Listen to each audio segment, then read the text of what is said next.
ऋग्वेद मंडल number 9,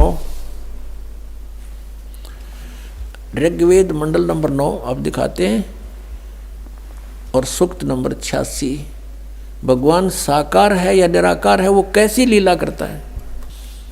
ये है ऋग्वेद मंडल number 9, 10 इकट्ठा अनुवाद है। ये है सार्वदेशिक आर्य प्रतिनिधि सभा, महर्षि दयानंद भवन, रामलीला मैदान, नई दिल्ली से ये प्रकाशित है। और ये मुद्रक है Prince offset printer 1510 Pataudi house Daryaganj नई दिल्ली से ये छपा है, छपा खाना इसका ये। अब देखना ये है ऋग्वेद मंडल नंबर 9 और सूक्त 86 का मंत्र नंबर 26।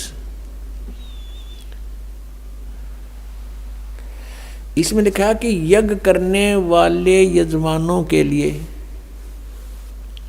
परमात्मा, यज्ञ करने वाले माने धार्मिक अनुष्ठान यानी साधना करने वाले यजमान माने भक्तों के लिए परमात्मा सब रास्तों को सुगम करता हुआ उनके विघ्नों को मर्दन करता है और उनको पवित्र करता हुआ और अपने रूप को सरल करता हुआ वह कांति में परमात्मा। यह लिखना था कबीर देव, कवि कोई भी सर्वज्ञ नहीं हो सकता जिसको सारा ज्ञान हो। कवि कविता बना सकता है, ये कबीर देव लिखना था यहाँ पर। वो कबीर देव विद्युत के समान यानी आकाशीय बिजली की तरह सेकंड में नीचे आ जावे, क्रीड़ा करता हुआ, ऐसे लीला करता हुआ वर्णीय पुरुष को यानी अच्छी आत्मा को प्राप्त होता है। अच्छी आत्मा को आके मिलता है वो, जैसे आदरणीय धर्मदास जी को मिले, आदरणीय नानक साहिब जी को मिले, आदरणीय मुल्कदास साहिब जी को मिले, आदरणीय दादू साहिब जी को मिले, आदरणीय गरीबदास साहिब जी गांव छुरानी जिला जद्दर हरियाणा वाले को मिले, आदरणीय गीसा दास साहिब जी गांव खेखड़ा यूपी मेरठ वाले को मिले। तो अच्छे पुरुष को आकर प्राप्त होता है। वो कहाँ रहता हो भगवान? 27वें श्लोक में ऋग्वेद मंडल नंबर 9 और सूक्त नंबर 86 का 26 पढ़कर 27 में पा गए। इसमें इन्होंने ये जो निराकार मानते थे भगवान को और वेद बता रहे हैं वह परमात्मा प्रकाश पुंज को, परमात्मा को, जो परमात्मा ध्युलोक के तीसरे पृष्ठ पर विराजमान है वहाँ रहता है। तीसरे एक स्थान पर रहता है ध्युलोक के यानी उस तेजो में लोक सतलोक के एक स्थान पर, तीसरे स्थान पर विराजमान है, स्थान पर विराजमान है वहाँ रहता है। निराकार क्यों करो है भगवान जब वहाँ बैठा है? आगे दिखाते हैं। ये है ऋग्वेद मंडल नंबर 9 सूक्त 82 का, ऋग्वेद मंडल नंबर 9 और सूक्त 82। और यहाँ देखें ये है 82वां, 81वां समाप्त हुआ, ये 82वां शुरू हो जाता है। इसका प्रथम मंत्र इसमें लिखा है कि जो सर्वोत्पादक प्रभु, सबकी उत्पत्ति करने वाला परमेश्वर प्रकाश रूप है। इसका अर्थ है वो तेजो में रूप साकार है, सद्गुणों की वृष्टि करने वाला, पापों का हरण करने वाला, पाप नाश करने वाला, पाप क्षमा करने वाला है। वह राजेव, राजा के समान, राजेव इसका अर्थ है राजा के समान आगे लिखा है। ये देखना ये 269 पृष्ठ पर पढ़ रहे हैं। कोई भ्रमत कर देगा कि दूसरा पृष्ठ दिखा दिया होगा। ये 270 दिखाऊंगा। ये देखो 270 यहाँ लिखा है। 82 का पल्ला पढ़ रहे हैं, 82 का 9 के 82 का। राजा के समान दर्शनीय है, वो देखने जोगा है, विजिबल है, वो साकार है, राजा की तरह तो मनुष्य जैसा ही हुआ। और वह है पृथ्वी आदि लोक लोकांतरों के चारों ओर शब्दमान हो रहा है। वह वर्णीय पुरुष को, वर्णीय माने अच्छी आत्मा को, श्रेष्ठ पुरुष को, जो दृढ़ भक्त है, जो दृढ़ भक्त है उसको पवित्र करता हुआ प्राप्त होता है। जैसे आदरणीय धर्मदास साहिब जी को जो दृढ़ भक्त थे उसके उसके बाद डगमग नीवे आदरणीय मुल्कदास साहिब जी को, आदरणीय दादूदास साहिब जी को, आदरणीय गरीबदास साहिब जी गांव छुड़ानी जिला जज्जर हरियाणा वाले को, और आदरणीय गीसा दास साहिब जी को गांव खेखड़ा मेरठ यूपी वाले को। ये दृढ़ भक्त आज तक डगमग नहीं हुए, दुनिया को हिला के रख दिया इन्होंने। इनको भगवान में ले आकर के को पवित्र करता हुआ प्राप्त होता है वर्णीय पुरुष अच्छी आत्मा को।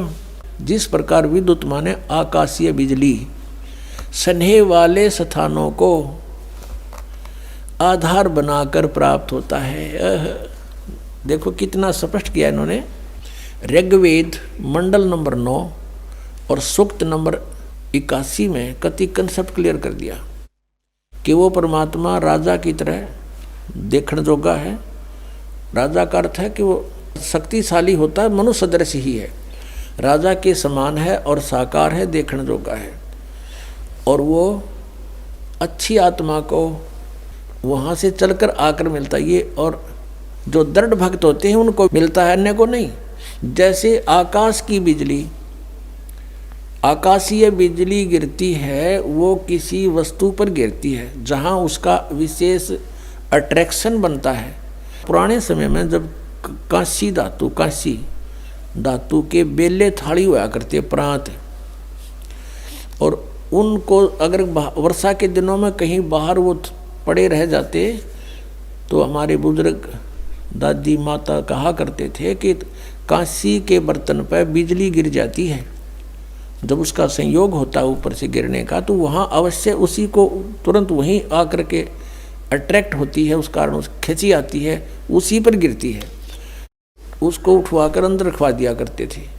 तो कहने का भाव ये है कि परमात्मा उस बिजली की तरह जैसे वो अपने विशेष जिस पर वो आकर्षण होता वहीं गिरती है, ऐसी स्थिति से परमात्मा उन दृढ़ भक्तों को आकर मिलता है जो मिलन योग्य हों, जिनको वो उनसे आकर्षित होता है, ताकि ये मेरी आगे बढ़ा सकें, इस ज्ञान को, काल के जाल को हटा सकें, मेरे प्यारी आत्माओं तक ये संदेश पहुंचा सकें।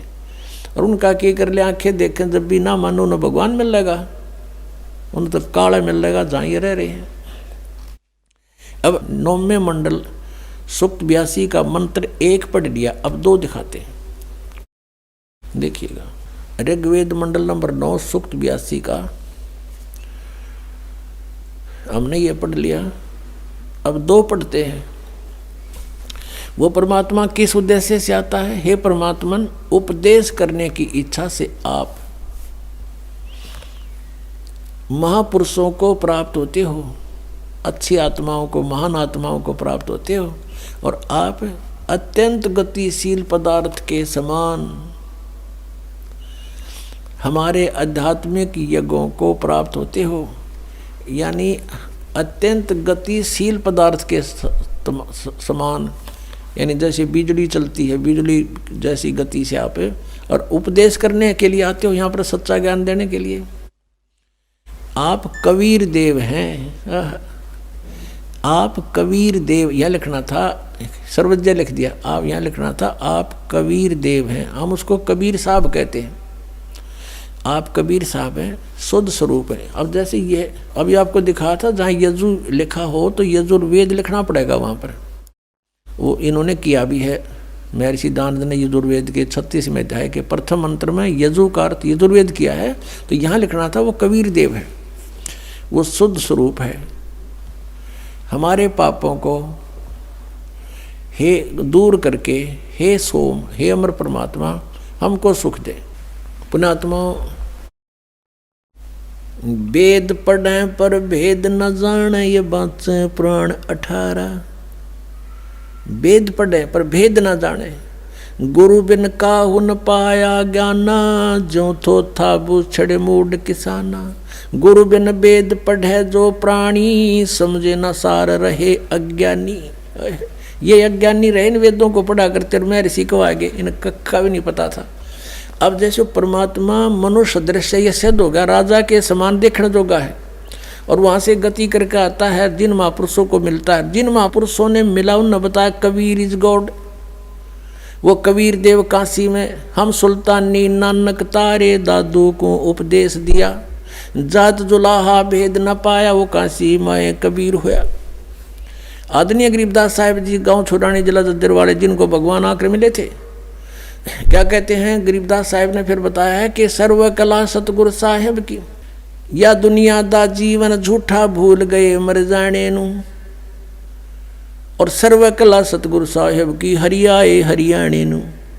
वो परमात्मा हरियाणा में आए गरीबदास जी 280 वर्ष पहले, लगभग सन 1727 में,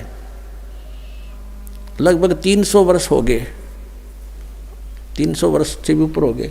सन 1727 में परमात्मा आए थे, और सन 1866 में न सन 1966 में हरियाणा और पंजाब अलग हुए। जब हरियाणा क्षेत्र का नाम पड़ा था, यो हरियाणा प्रांत बना था, उससे भी कितने वर्ष पहले, 200-250 वर्ष पहले परमात्मा ने लिख दिया, बोल दिया था। गरीबदास साहिब जी ने कहा था कि हरि आए हरियाणे नू। उनके वचन से फिर यो हरियाणा क्षेत्र आज बनकर रहा, ताकि हम इस परमात्मा की वाणी को समझा सकें। अगर ये वाणी 200 वर्ष पहले बोलते, 100 वर्ष 50 वर्ष पहले से बोलते, तो कौन से कहाँ थे, हरियाणा था ही नहीं, जब नाम निशान नहीं था। तो ये हरियाणा बनवा दिया, रीबिया वाणी हमारे को याद दिला दी कि हरि आए हरियाणे नू। इनको पता था मालिक का कि इस वाणी का कहाँ आवश्यकता पड़ेगी, किस समय में। तो वो गरीबदास साहिब जी को परमात्मा मिले, और वो कहते हैं भगवान हरियाणा में आए भाई, हमें मिले। और वेद कहते हैं वो अच्छी आत्माओं को आकर मिलते हैं। तो मनुष्य सदृश है परमात्मा। गरीबदास साहिब ने कहा है कि हमरे ही हुनियार है, हमारा सृजनहार, हमारे हुनियार का, हमारे जैसा हमारा स्वरूप, हमारे जैसा स्वरूप है, मनुष्य सदृश है। और वेद बताते हैं कि वो नर आकार है, वो परमात्मा मनुष्य सदृश है। आपको दिखाते हैं कौन कौन से वेदों में, और आपको अभी दिखाएंगे। ऋग्वेद मंडल नंबर 7 और सूक्त नंबर 11 के मंत्र नंबर 3 में लिखा है मनुष्यवत अग्ने।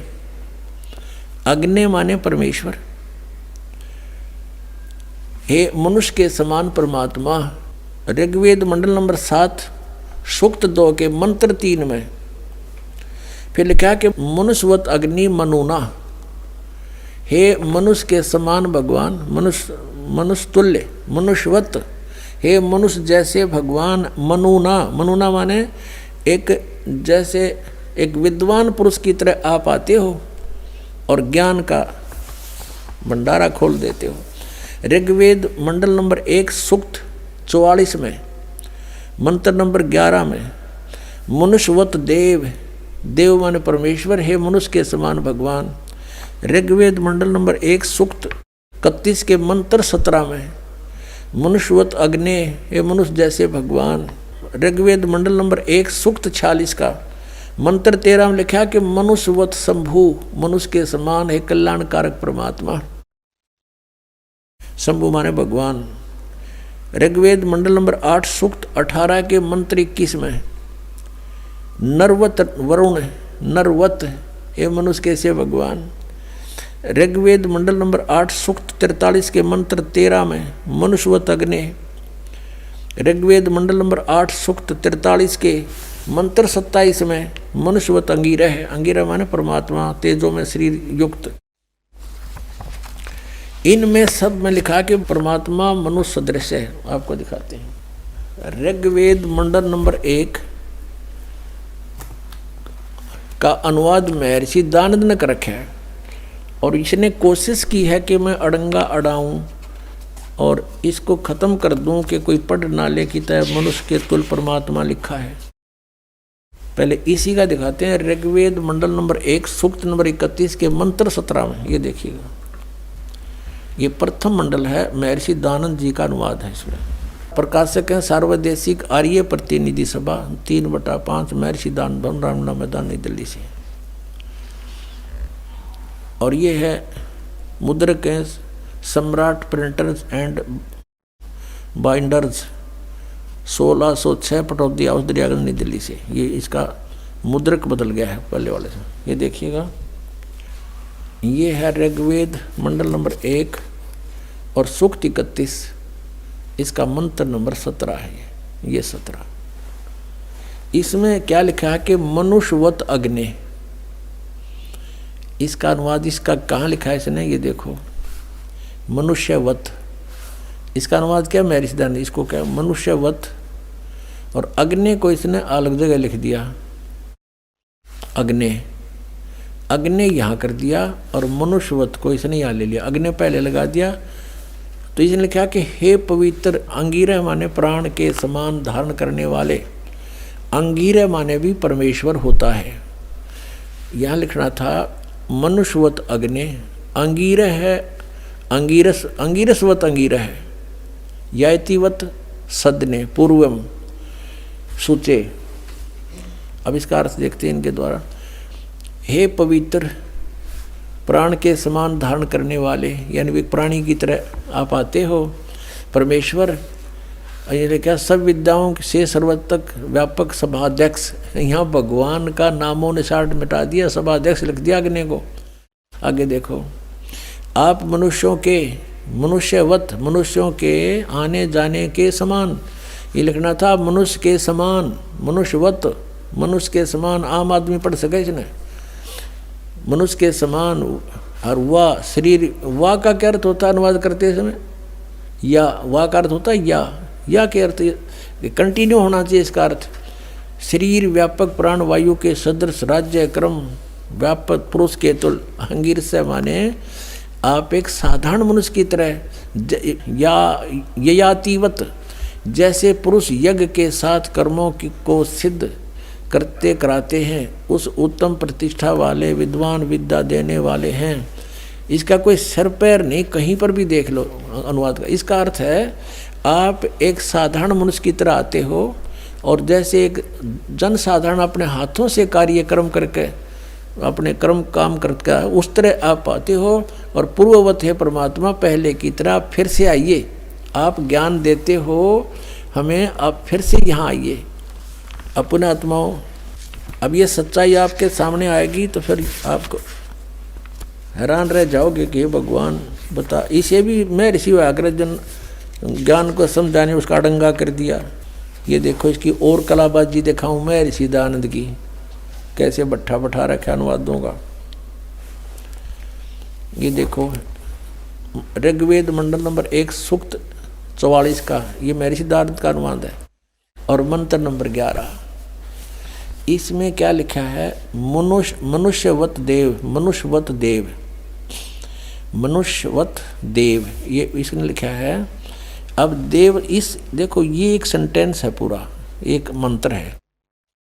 अब इस मनुष्यवत देव को साथ साथ अनुवाद में लेना चाहिए। इसने क्या लिया है, सबसे पहले यहाँ लिया देव और मनुष्यवत लिया लास्ट में। देख अडंगा करण का किसा बढ़िया तरीका इसका। हे देव, दिव, हे दिव विद्या संपन्न अग्नि माने भौतिक अग्नि के सदृश उत्तम पदार्थों को संपादन करने वाले मेधावी विद्वान हम लोग। ये अर्थ है, अग्नि माने सीधा लिख देता है परमात्मा। इन्हें 20 जगह लिख रखा है इसी ऋग्वेद मंडल नंबर 9 के, और सूक्त नंबर 96 में दिखाऊं इसने कितनी बार लिख रखा है, अग्नि माने परमेश्वर, अग्नि माने परमेश्वर। ये देखो, क्योंकि वहाँ भगवान के साकार का जिक्र ना था, मनुष्यवत नहीं था इनमें। ऋग्वेद मंडल नंबर 1 सूक्त 96 का मंत्र 1 से इन 9 मंत्र हैं इसमें, और 9 में तो 8 में अग्नि है। अग्नि माने तो इन सब में परमेश्वर लिखा, अग्नि माने परमेश्वर व भौतिक अग्नि परमेश्वर लिखा प्रथम मंत्र में। ऋग्वेद मंडल नंबर 1 सूक्त 96 का दयानंद का अनुवाद है। मंत्र नंबर 1 में अग्नि शब्द था, वहाँ पर अग्नि माने परमेश्वर, और दूसरे में ये देखो, दूसरे में अग्नि शब्द है परमेश्वर को। अब तीसरे में 1 के 96 का ये तीसरा मंत्र, इसमें अग्नि माने जगदीश्वर लिख दिया। अब चौथे का अग्नि माने जगदीश्वर, और 5वें में ये वही चल रहा है ऋग्वेद मंडल नंबर 1 सूक्त 96 का, और ये 5 में अग्नि, अग्नि माने परमेश्वर को। अब 6 में ये 6 है, इसका आगे देखो ये 6 है, ये अग्नि माने परमेश्वर को, या 7 में अग्नि माने परमेश्वर को, 8 में अग्नि शब्द नहीं है, 9 में फिर देखो, 9 में ये वही है कि देने सोचो और कितने दिखा दिया है। ये जो 96 तो यहाँ 97 शुरू हो गया यहाँ से, इसलिए इस पृष्ठ पर 96 लिख दिया, नहीं यह 96 है, 1 के 96 का लगातार हम अब 9वां मंत्र देख रहे। अग्नि माने अग्नि माने परमेश्वर, समस्त मंगल प्रकट करने वाले परमेश्वर, अग्नि माने परमेश्वर। अब यहाँ इसका बिजली गिर गई, अग्नि माने परमेश्वर लिख दिया तो साकार सिद्ध हो गया, मनुष्य जैसा लिखे रखा है। ऋग्वेद मंडल नंबर 1 सूक्त 44 पे, 44 के मंत्र नंबर 11 में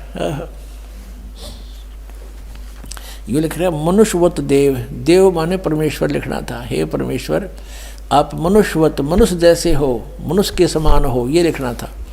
अब ये इसने यहाँ लिखा देव, इसका जो टांग पाट दी, यहाँ से वहाँ ले गया और इसको यहाँ ले आया। कोई बात हुई?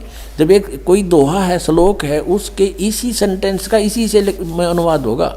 यहाँ का यहाँ नहीं हो सकता, यहाँ बीच यहाँ का नहीं हो सकता, इसको वहाँ इसको यहाँ नहीं हो सकता, ये बिल्कुल अज्ञान किया है।